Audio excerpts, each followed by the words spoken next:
The first trailer to Avatar Fire and Ash is finally here, and in this video I'll be breaking it down frame by frame to see what details can be uncovered.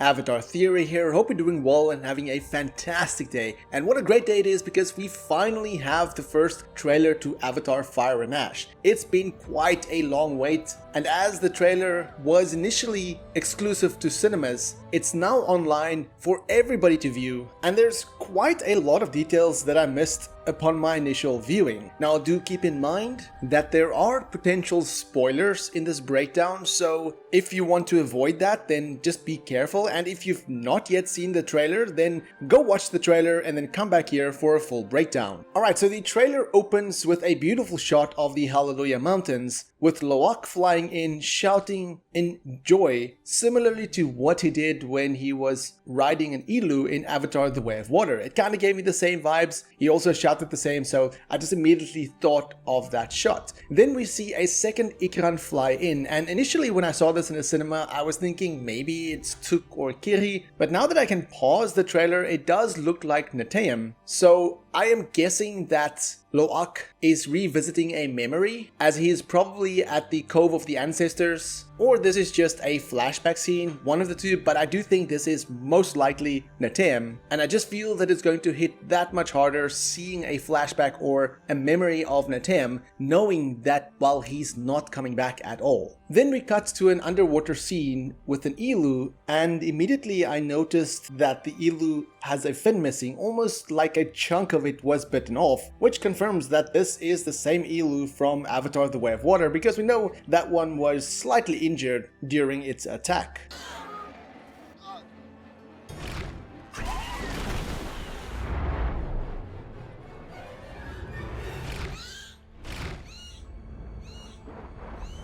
As the scene progresses, we can see that it's Tireya with Lo'ak on top of this elu, and we can also see that they're visiting the crashed sea dragon. Initially, I wasn't sure why they would visit this crashed sea dragon, but in another scene, we see him holding Neytiri's broken bow. So maybe they went down there to get the bow because he saw Neytiri was struggling after the death of Neytiri. So probably he thought, I'm gonna go down there and try and find the broken pieces and try and repair this bow, because spoiler alert for the end of the trailer, we see her use this bow again, so we know that she is using the bow that broke in Avatar The Way of Water. We then see Kiri with a wood sprite, and she looks very concerned here. My theory here is that this scene is probably where something happens to Spider's mask and he's pretty much about to die, which is hinted at later in the trailer, but through her powers and through Awa, she kind of does something to him, and he then gets the ability to breathe on Pandora, because in other shots in the trailer we do see him without a mask, so we know Spider can breathe Pandoran air. And like I said, I do think that this is the scene where she kind of helps him, she kind of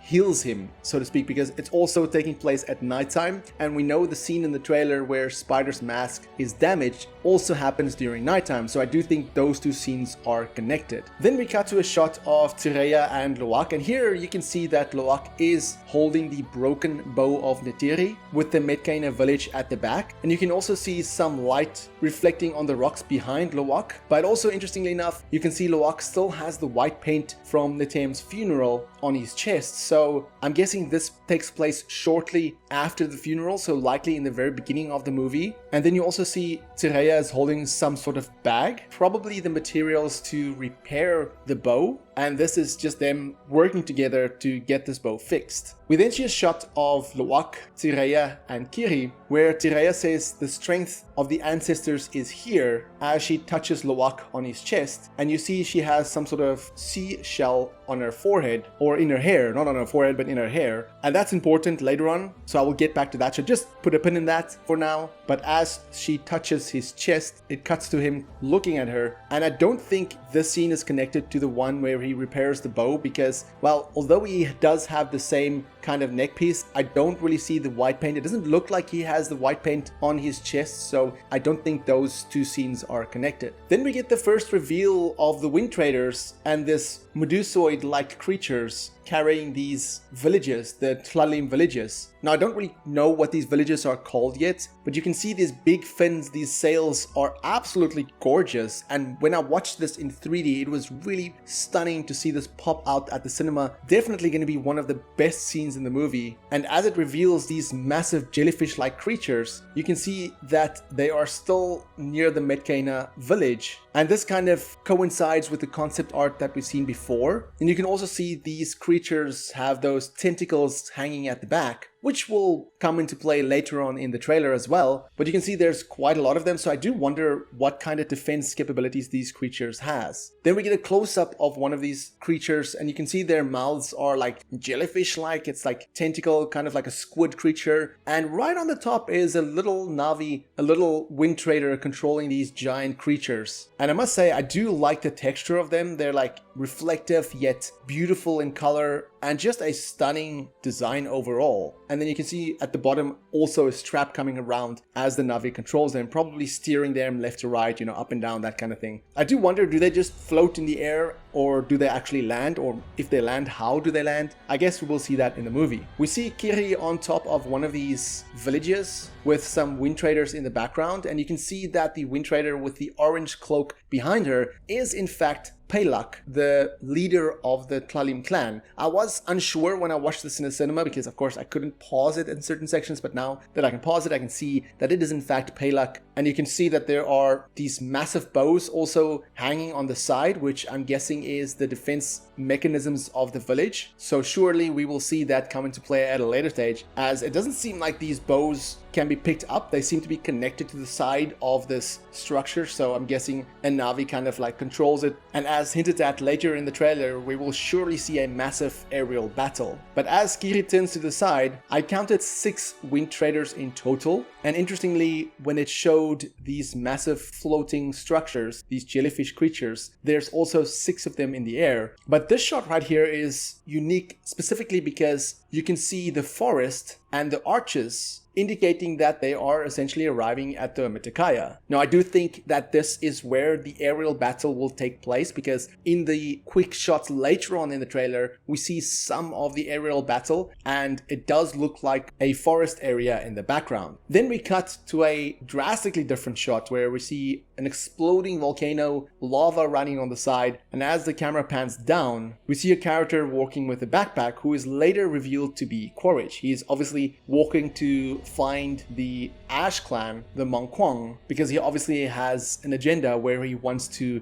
ally with them. And I will get into a moment about my theory on him and the RDA, but then we get a wide shot of the village, which is almost a 1-for-1 shot from the concept art that we got a couple of months ago. We see the broken, burnt down home tree with the villagers inside. So it doesn't seem like the clan is too big. I mean, if you look at the surrounding areas, I don't see a lot of them. I don't really know how much of the Ash clan, of the Monkwang remains, but it just looks like their villages situated inside this broken, burnt home tree. Thus, I do really wonder how many of them there are on Pandora. Then we get a very, very interesting shot, a top-down view of some characters walking through bioluminescent water. And in the front is Kiri, then there's one character obstructed by a vine, and then we see Jake carrying Spider, and right behind him is Quaritch. I had to do a double take, but that is definitely Quaritch, which confirms some of the leaked script that we got quite a while ago, that at some point, Quaritch and Jake are going to put their differences aside temporarily for the greater good. And looking at the scene, it doesn't look like Spider has a mask. And then as the camera moves forward, we see the second character behind Kiri seems to be Luwak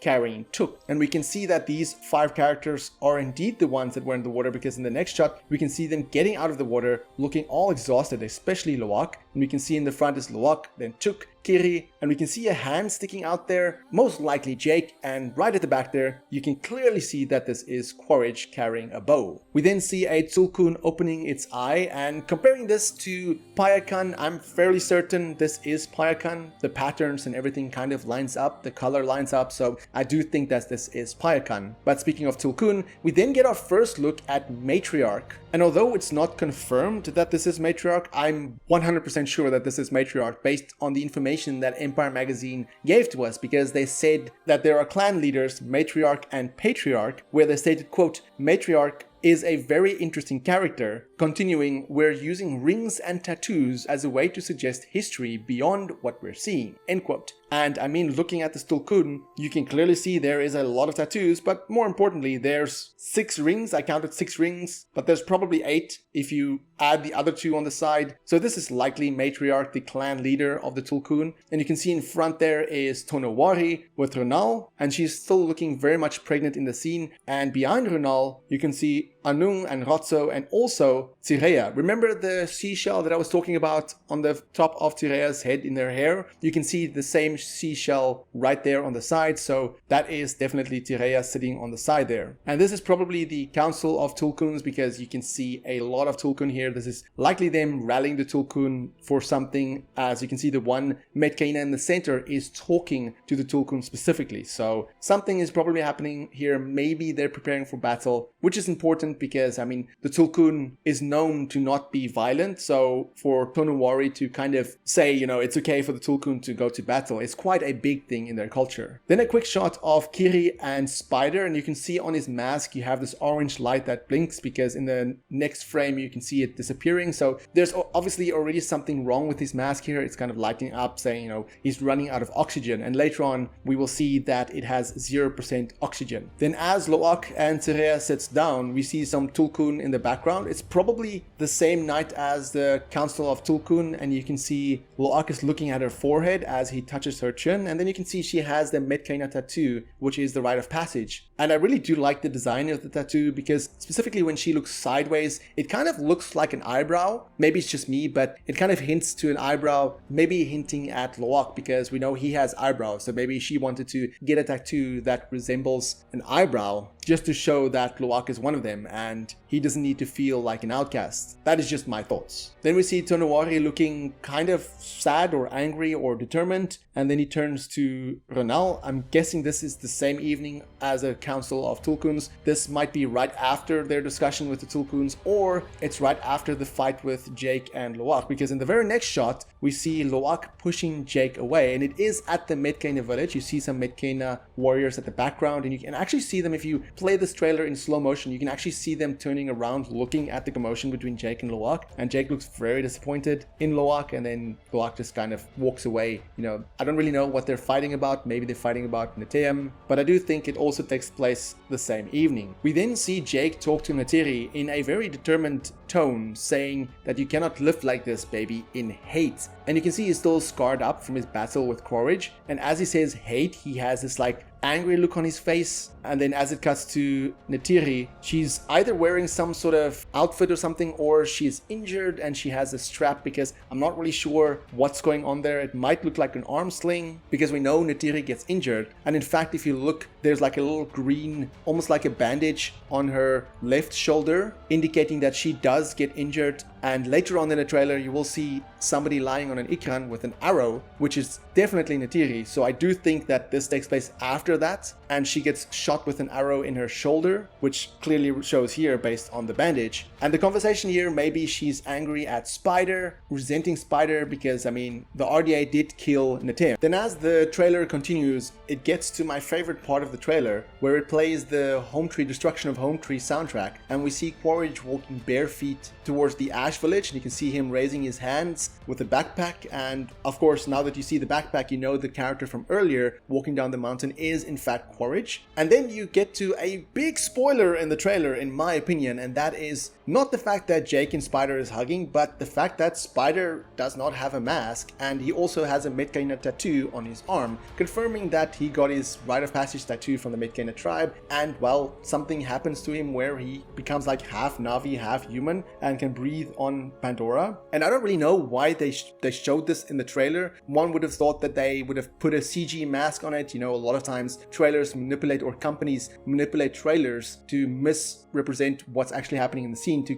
catch people off guard. And I would have thought that they would have put a CG mask on Spider so that, you know, you think that he has a mask on here. But nope, they just showed you Spider in the jungle without a mask on. So, you know, you know that he breathes air, and he doesn't die from the accident. So now there's no tension based on the mask running out of oxygen, which again, this is a strange choice to show him without a mask, but I guess, it was leaked a long time ago and we already got a poster of Spider from Avatar 3 during the Avatar 2 marketing, so that was kind of a giveaway. So I think they just thought, let's just show it anyway because people already know this. But nevertheless, it is a giveaway, a big spoiler in my opinion. And I do think this takes place shortly after the scene where we see everybody walking with Quaritch, and maybe Quaritch is like, I don't want to be a part of this anymore. Maybe there's a big fight between Quaritch and Spider, and then Quaritch leaves, and that's when he teams up with the Ash Clan. That's when he was like, I don't care about you anymore. I don't care about this anymore. I'm just going to get somebody to help me to kill all of you. And now Spider's kind of sad about it, so Jake is just comforting him after Quaritch left. Then we get a shot with Renal and Kiri where she says to her, if there's something you can do, then you must do it. But in between those two phrases, there's a quick shot of Jake running through the Metkayina village, and you can see there in the background the Metkayina village is all burned up, and as Jake gets to the front you can see Tonowari is standing there as well. Based on the spear and the shape, this is definitely Tonowari. And you can see a lot of lights and people. You see the Mankwang clan standing there, and as Jake moves forward, points his hand out, you can see Quaritch and Varang as well. So obviously this is after the Mankwang teamed up with the RDA and probably destroyed most of the Metkayina village, and Jake is here saying, stop this, I will surrender, just stop this killing, stop this destruction, I'll go with you. Because later on we see Jake being captured, so I do think this is Jake kind of surrendering himself to the RDA and to the Ash people. But the look Kiri gives Renal is kind of this serious look, so I do think she's about to do something big here. I'm not entirely sure. I need a bit more information on what she's capable of before I can speculate what she's about to do. Then we get our first look at the factory ship, which is quite massive. I mean, the Sea Dragons itself was very large, and in this shot you can see the factory ship is just gigantic. We see two Sea Dragons and we see the factory ship looking absolutely stunning. As I said in my initial breakdown, I'm a big sucker for sci-fi tech and stuff like that, so I always liked the design of the RDA's tech, and I'm really just excited to see more of the factory ship, and I hope it doesn't get destroyed as easily as the Sea Dragon did. I hope we get a bit more from the factory ship. I want to see what it can do. Then we see Quaritch and Lyle at an RDA facility, maybe inside the factory ship, and we can see their look of disappointment of sorts. Maybe somebody's talking to them. Maybe this is General Ardmore talking to Quaritch and Lyle, saying, you cost us so much, you failed your mission. Maybe she's essentially scolding them for failing their mission, because we can see that Quaritch is scarred up. So this likely takes place early in the movie after the battle between Hin and Jake, but I can't really make out what's happening in the screens behind them. But yeah, I just think this is them talking to General Ardmore. And then we get a quick shot of Jake and Neytiri with Jake's eyes being closed and Neytiri crying. We can see that she is all scarred up. So this is either maybe early in the movie where they talk about Neteam, or maybe it's at the end of the movie, or possibly, shortly after their fight. We know they have some sort of back and forth fight, and based on the information that Empire Magazine released, we know that there's a possibility they might temporarily just go their separate ways. So this might be right after their fight or something like that, realizing that Neytiri wants to go back to her home and Jake needs to kind of stay and finish this fight. But then we get our first look at Varang. Before she exits her hut, her tent, we see this bone structures on the outside. And I've speculated before that I think this bone is made out of Zakru. It just looks like it based on some information we know about the structural features of the Zakru. And then as she exits, you can see her Night Wraith standing at the back there, looking very, very determined, looking quite menacing. Unfortunately, we don't get a close-up of it, but we do get a close-up of Varang, and she looks absolutely amazing. I do love the fin on her head, the red paint going down, and you can see on her forehead as the red paint goes up to her head, you can see that she doesn't have hair in the middle, and the red paint goes from her throat all the way down to her belly button. You can also see the dots that we know is on her nose. You can see it on her body as well, and I just love her outfit. I just love her look overall. I'm not sure if those things at the back, those sharp things, are weapons or what, but maybe it's weapons, maybe it's like knives or something she can pull out during battle. I'm not entirely sure. And then we get some shot of the Ash Clan. You can see they have a very similar look. They also have red paint and they also don't have hair. They do have their kurus, which debunks the theory that their kurus are cut off. I mean, I theorized for quite some time that maybe the Ash Clan warriors have their kurus cut, but it looks like they have it here, so yeah, that is not true. But I do like the look of them. They have these black paint as well with the white and the red, and you can see them pointing their arrows towards somebody, and during the very next shot you can see the RDA is approaching. So maybe this is the shot where the RDA approaches them, and you can see the there's quite a lot of RDA, but as the camera zooms in, you can see in the center there is Quaritch with 2 amp suits, and the amp suits are carrying boxes. Now what I think happens here is Quaritch goes to the Ash clan, tries to negotiate with them and says, you know, if you ally with us, if you come with us, we will supply you with weapons, we will supply you with gear, we will supply you with anything you want. And then of course Vrang agrees, and then Quaritch goes back to the RDA, and then he comes back to the Ash clan, and this is him coming with the supplies, with the weapons, with the gear that the Ash clan required, that they kind of agreed on. And you can just see the way the Ash warriors is standing. They have this like eerie pose, kind of like scary pose, so you know they're going to be a little bit twisted in some way. But Vrang is the only one standing upright. Interestingly, if you notice, she is the only one standing up while the others are like this crooked movements,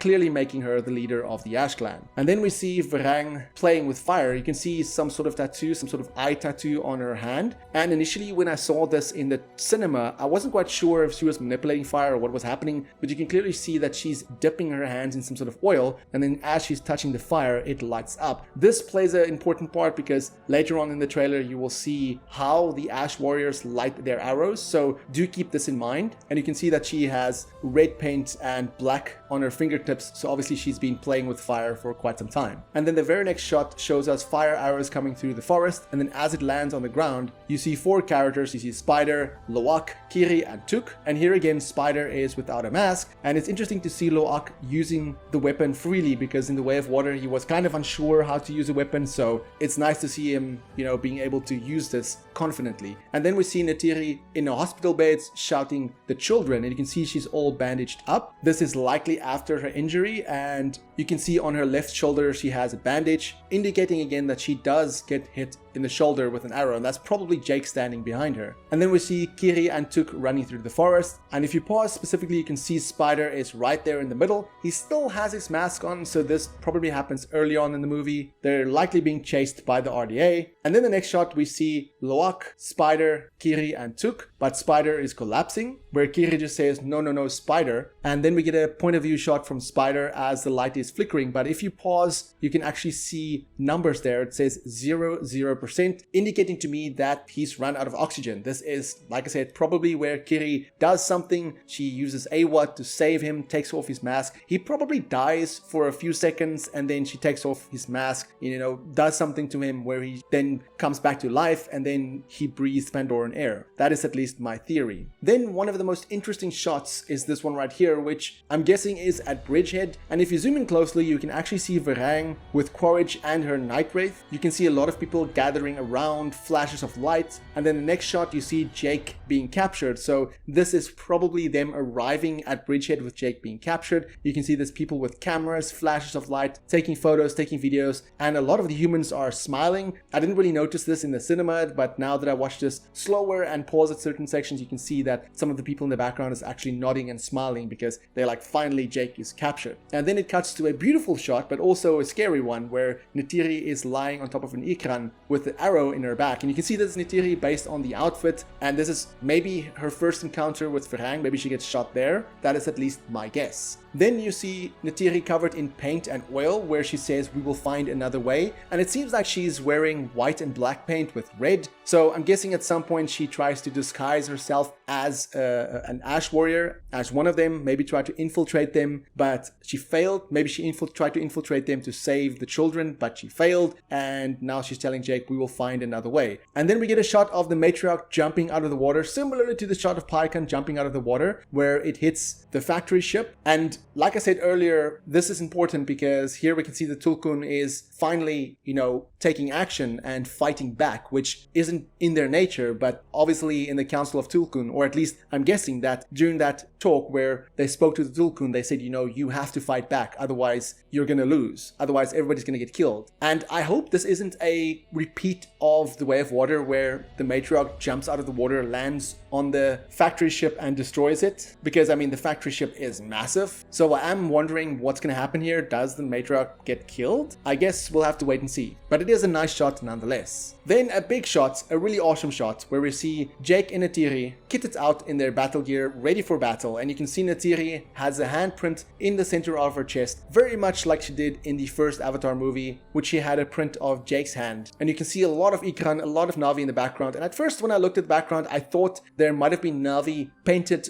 in red for the Ash clan, or maybe some of the Ash warriors joined them. I wasn't sure, but I think, and this is just speculating, that this might be the leader of the Tarangi clan because they have a very similar look, and maybe they went to rally to gather more forces. Maybe in the beginning they fought against the Ash clan and they kind of lost that battle. That's where Neytiri gets injured, and now they realize they need more allies, they need more help. So they go back, they try and get more help, and this is maybe the different clans coming together to fight the Ash clan. And then we see a shot of Varang pointing forwards, telling her troops to attack. And you can see a lot of them have some sort of smoke trail as well. And this is likely them using this burning oil to light their arrows. So they have this little areas on the Ikran where they can light their arrows, which I will show in a moment. And then we see a lot of stuff happening in the air. We see one of the Wind Raiders ship on fire, and we can see Neytiri doing all sorts of maneuvers in the air, pulling an arrow, shooting one of the Ash clan people. And like I said, you can see there clearly on top of the Ikran is like a little pot, like a little thing that keeps fire, probably fire and this liquid together. So they just dip the arrows in there and then it lights up immediately. And that is likely where the smoke trail comes from. And interestingly, once the warrior is shot off the Ikran, you can see the Ikran kind of turning sideways where these tentacles are hanging. And this is likely the tentacles from the Wind Raiders ships. Then the last part of the trailer is probably the most interesting and the part that I'm pretty much unsure about of what's happened. So the last bit starts where Spider jumps from these floating rocks and he's holding the same weapon we saw Lo'ak use in Avatar: The Way of Water. But at the back there, you see some electromagnetic stuff going on. You see some structures floating. And at first I thought this was maybe one of the Wind Raider ships that's on fire. But now that I can look at the trailer in slow motion, I can clearly see that it's metal. It's structures going up in the sky. So I'm not entirely sure if this is part of the beta bridge that was mentioned in the leaked scripts, but we don't know anything about that yet, so it's kind of hard to speculate what exactly it does. And then we see a really awesome shot of Jake, pretty scarred up and busted. You can see he's bleeding from the nose, he has scars all over his face, but he's kitted out in his war gear. And then we see Spider sliding down a mountain, again without his mask, and he has the Metkayina tattoo. I'm guessing all of this takes place in the third act of the movie. And then we just see Kiri covering her mouth, obviously seeing something shocking, something scary, or something that she didn't expect to see. And then we can see Jake and Neytiri hug, and we can see that they're painted in the same way as the end of Avatar: The Way of Water. So this likely takes place at the beginning of the movie, shortly after Neteyam's funeral, where they just hold each other thinking of Neteyam. But then we see a really awesome shot of Quaritch in Ash Clan paint, where he has the red triangle pointing downwards, he has red on his jawline, on his chest with the white paint. He looks really awesome here. He also has the RDA gear, so it's kind of a combination of Na'vi and RDA. I really like his look here, but he's kind of drenched in either oil or water, or he's just really sweating, one of those. But it's a really awesome shot nonetheless, with a lot of fire and destruction going in the background. And then we see them fighting quickly, Jake and Quaritch, where Quaritch tries to take a swing at Jake and Jake ducks, tackling Quaritch, and they just keep fighting as there's a lot of destruction and stuff going on in the background. And again, you see some structures just going up in the sky. Again, I don't really know what's happening here. And then we see Lo'ak looking through a scope, kind of mirroring the image of Lyle looking through the scope during the final battle of Avatar: The Way of Water, where he has a clear shot of Jake. So it's kind of interesting where it's kind of like a mirror of that scene. And I'm guessing this is Lo'ak right before he gets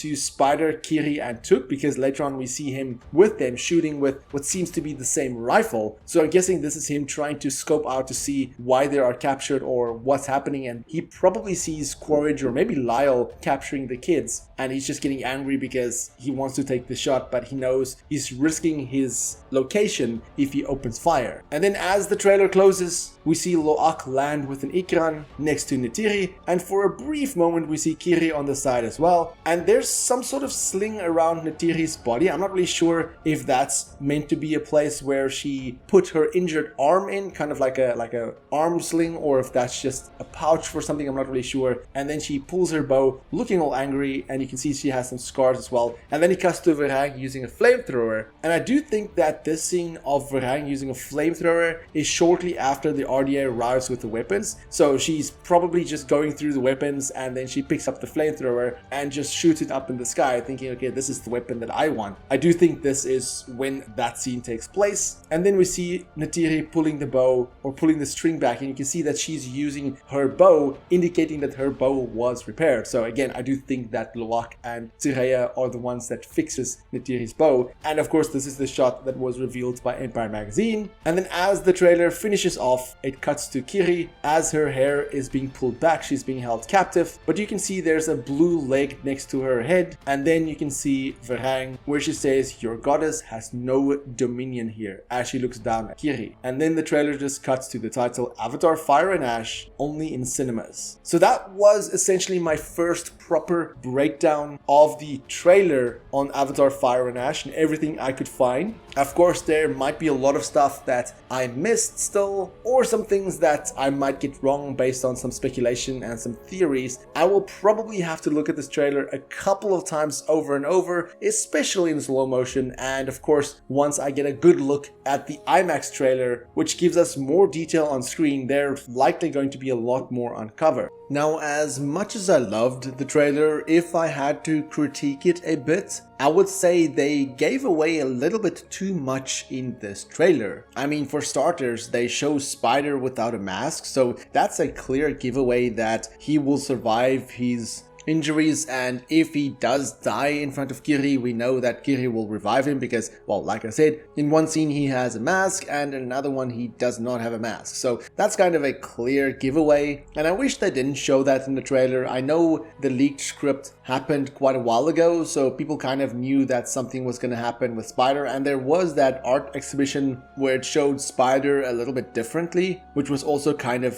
revealed unintentionally. And also, I mean, the poster for Spider in Avatar 3 was given to us during the promotional material for Avatar The Way of Water, which was just kind of odd in a sense. But I really wish they didn't show Spider without a mask in the trailer, because it would have just been that much more surprising seeing it in the movie. I also feel that a lot of the flow of the trailer is how the movie will progress. You know, in the beginning of the movie, Jake and Neytiri will have that emotional feeling after the death of Nateam, so they will reflect on that. And then Quaritch is gonna go back to try and take out Jake, but before that he's going to try and form a new alliance with the Ash Clan, and then the Ash Clan is gonna make some sort of demand, and Quaritch is gonna say, you know, we can provide you with weapons if you just side with us. But before that, Quaritch is gonna try and reconnect with Spider, and that eventually fails. That's why he goes to the Ash Clan, and then the Ash Clan and the RDA kind of teams up, takes out the Metkayina clan. Jake gives himself up, and then the kids try to rescue him, and then there's a ultimate fight between Jake and Quaritch. Something to that extent. I know that's a very quick way of saying everything, but I do feel that a lot of it was given away in the trailer, unfortunately. And I know James Cameron did say that basically the movie is going to take some unexpected turns, but from what I can recall, a similar thing was said with The Way of Water, and a lot of it was also given away in the marketing, and I predicted Nateam's death long before the movie came out. But of course, I am happy that they didn't show anything of Kiri in the sense of her story or where or how she gets her powers, because I want that to be a mystery. So I'm glad they kept that as a secret, but regardless, overall, I do feel the trailer gave away a bit too much. I know that they've waited a very long time to show us the first trailer to Avatar Fire and Ash. I mean, they're not calling it a teaser trailer. The first footage of Avatar The Way of Water we got was the first teaser. And my thought is, just because they waited so long to show us anything of Avatar Fire and Ash, they kind of combined a teaser and a trailer into one, hence why we got a 2.5 minute trailer, whereas the first footage of Avatar The Way of Water we got was about 1.5 minutes long. And then there was a lot of mystery surrounding that teaser. We didn't really know much about it, so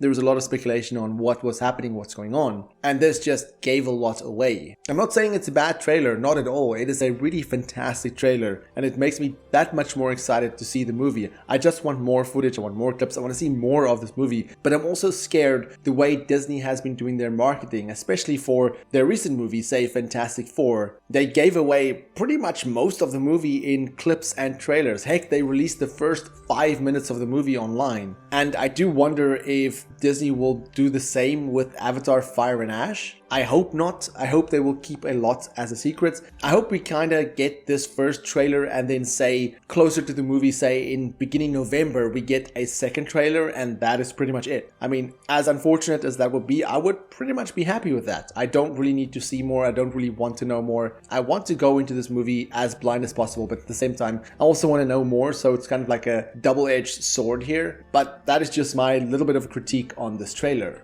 But again, this was just my first breakdown of the official first trailer on Avatar Fire and Ash. If there is something specific I missed or something you think I should look at in detail, then let me know in the comments below and let me know what you think of this breakdown. But for more Avatar content, have a look at the rest of my channel, and until next time, have a fantastic day and stay safe.